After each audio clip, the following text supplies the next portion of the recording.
how to properly garrison and not be a burden. Well, give me 10 minutes and I'll give you some of the best tips on how to properly garrison in Kingshot. You can also use these tips during castle battles, sanctuary, fortress, and outpost battles. But first, let's divide the video into 5 parts so it's easier to follow. First, we'll talk about the 3 key roles of players during Garrison. Second, how to properly swap your heroes from offense to defense during Garrison. Third, possible troop ratios you can use. Fourth, the importance of Garrison refill. And lastly, Garrison manipulation. Okay, so let's start with the 3 key roles of players in Garrison: Rally Leader, Garrison Captain, and Rally Joiners. The Rally Leader is basically the strongest player in the Garrison. This guy has the highest overall stats out of everyone, which means his buffs and all 3 hero skills will apply to the whole defensive rally. So, how do you know if he's the strongest? Well, simple, just check the war report. The player you see under our bonus source, that's your guy. Next is the Garrison Captain. This player doesn't really need to be the strongest one. As long as he has a big rally capacity, that's already good enough, and he must stay at the number 1 spot inside the Garrison. And by the way, your Rally Leader can also be your Garrison Captain too, since we all know the strongest players usually have bigger rally capacity anyway, right? Lastly, the Rally Joiners. These players are the ones contributing troops to the Garrison, and they can also provide 1 priority expedition skill from their captain slot. And just so you know, the first 4 Rally Joiners below the Garrison Captain will give additional bonus expedition skills on the Garrison board. That's why it's important to make sure those 4 players have the highest level expedition skills possible. Now, let's jump to the second part. How to properly swap your heroes from offense to defense during Garrison. It's actually pretty simple. Just deploy your defensive heroes even while your offensive heroes are still inside the Garrison. Never pull out your squad immediately, keep that in mind. Then around 5 seconds before your defensive march arrives, recall your offensive heroes from the Garrison. That way, the switch happens smoothly once the new troops enter. Just check this sample video. Let's say my current hero captain in the Garrison is Howard, but I don't want Howard to stay there. Instead, I want Gordon to become the captain. So, this is how I do it. I just click the Garrison, click Dispatch Troops, choose my defensive hero, then deploy. After that, I wait around 5 seconds before I recall Howard from the Garrison. And just remember, like I said earlier, never pull out your squad immediately, because it's still better to have some troops inside just to be safe. And that's it, done already. I switched Howard to Gordon without breaking any Garrison rules. Regarding troop ratios as joiners, it really depends on the situation. For an offensive rally ratio, most of the time people stick with a 50, 20, 30 setup. It just performs well in general, especially when you're joining rallies led by heroes like Chenko and Amane as captains. For defensive rally ratio, it's usually around 60, 20, 20. That setup feels more stable and can take heavier hits without falling apart too easily. But honestly, there's no strict rule for it. Depending on your generation or how your setup looks, you might also see 70, 30, or even 60, 40 working better in some situations. Next, how Garrison refill actually works in real battles. During outposts or castle battles, you'll often get hit by double or even triple rallies. What a lot of players don't realize is that your Garrison refill timing starts the moment the enemy rally begins marching. To track it, just watch their very first rally. Pay attention to how many seconds it takes from the moment it leaves to when it actually lands on your building. That gives you your base reference. Once you have that, you match it with your own Garrison march time so you can time your reinforcements properly and get that instant refill after each hit. To check your own Garrison march time, it's pretty simple. Just tap your outpost or castle, click Garrison, then Dispatch, and before you hit deploy, you'll see a timer in seconds right at the top of the deploy button. That's your march time.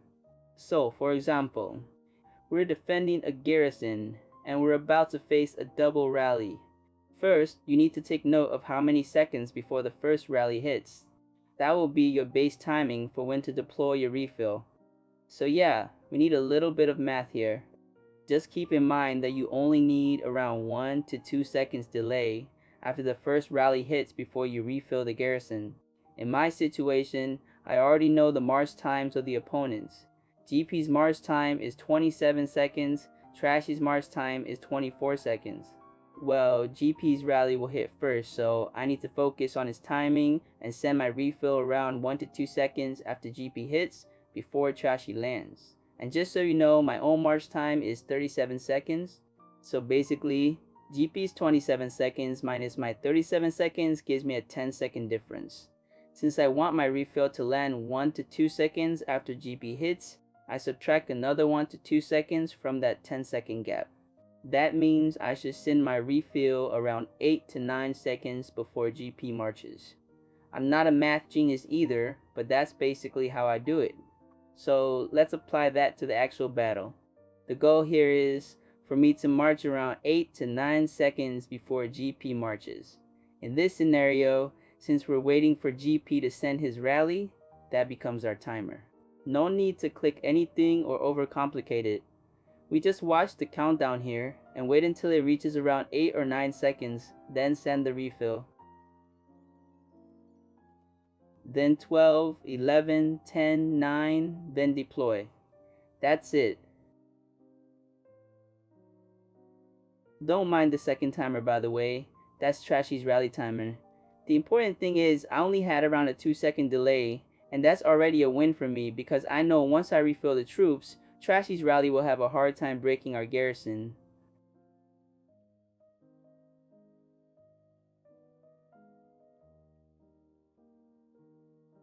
And my refill is in. Hope this video didn't confuse you too much. Just keep practicing the garrison refill timing. It really helps a lot during battles. Oh, by the way, before I forget, you can also use gems to speed things up. So if you mess things up or forget to time the refill properly, just use gems on your march and you'll be all good from there. Alright, last part. Garrison manipulation, how it works and why it actually matters.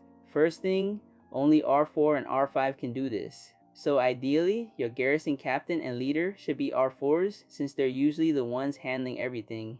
If they can't manage it mid-fight, then just let another R4 or R5 take over and do the adjustments.